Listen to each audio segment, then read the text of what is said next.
tą taupyklę savotišką. Tad Justinas Januševskis šiandien nerungtyniaus, Top Sport pirmoje lygoje jis jau spėjo sužaisti, ten turas vyko vidury savaitės. Tad šis vidurio gynėjas rungtyniavo patys lengviausiai tikrai sėkmingai praeiti, bet vienas perdavimas gali būti labai netikslus ir dėl to Dainava gali turėti labai didelių problemų, kaip tas buvo rungtynėse su Kauno rajono Hegelman komanda. Dabar Dantė turi gintis prieš Rakičių. Rakičiaus perdavimas arčiau vartų, smūgis tiesiai į Černiauską. Smūgiuoja Artiomas Baftolovskis. 12 mačo minutė. Alytaus 5 žaidėjai gyvatvorėje.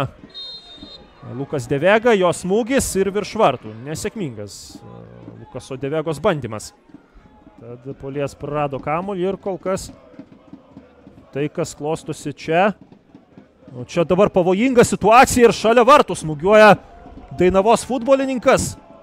Dar kartą ši situacija. Dantė nepataikė kamuolį. Na čia Kerkezas ką galėjo, tą padarė. Bent jau kažkiek blokavo kamuolio skriejimo trajektoriją, gal ir kiek vėluodama.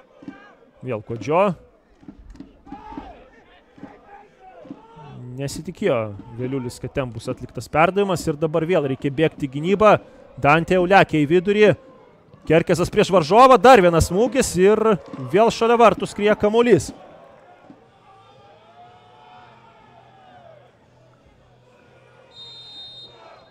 Dar kartą labas vakaras, mėly žiūrovai. Grįžtame į Panevėžio Aukštaitijos stadioną. Startavo jau antrasis kėlinys Obi Džeremaja Činonso, taip pat Denis Ževžikovas, Lukas Šiaudvytis bei Vladislavas Zaglatko. Perdavimas arčiau vartų, smūgis ir įvartis tiesa nuošalė yra užfiksuota. Davoras Rakičius atsidūrė joje. Tiesa, puolėjų iš Serbijos gal tai bus geras ženklas. Tikrai labai šaltakraujiškai jis susitvarkė su šią situaciją. Devega puikiai žaidžia ir nepavyksta sustabdyti. Devegas perdavimas, Radunovičius.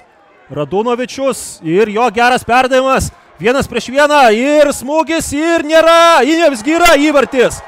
Pasižymė Ernestas Vėliulis, sudėtingiau galbūt nei pats tikėjosi. Ten Maksimas Maksimenka vos neišmušė kamulio, tačiau to padaryti nepavyko ir Panevėžio kontrataka galiausiai leido jiems įsiveržti į priekį, žinoma, didelį nuopelną. Devega puikiai žaidžia, oi, gražiai žaidžia Livelto. Livelto bėga į priekį, perdavimas į baudos aikštelę, ten išmuša kamulį. Paliušis, Smitas, smūgis ir Mickevičius. Ridas Mickevičius atmuša kamuolį toliau nuo vartų, puikiai sužaidė Livelto ir pavojingą perdavimą atliko, Smito čia kontroliavo. Santė ir Faustas Steponavičius. Kiek sudėlse, bet galiausiai bėga į priekį šis žaidėjas. Steponavičius, jo smūgis blokuotas, Krasnyčiai, baudos aikštelėje, jo smūgis ir šalia vartų skrieja kamuolys.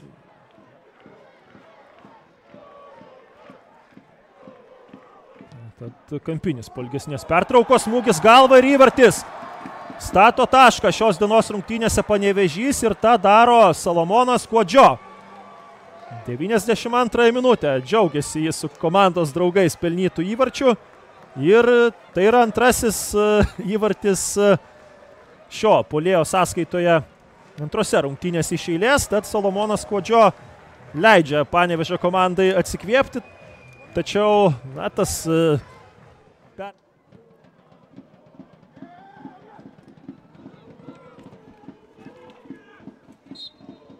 Ir fiksuoja Orestas Abramavičius dvikovos pabaigą. Rezultatu 2-0 iškovojo pergalę panevėžiečiai.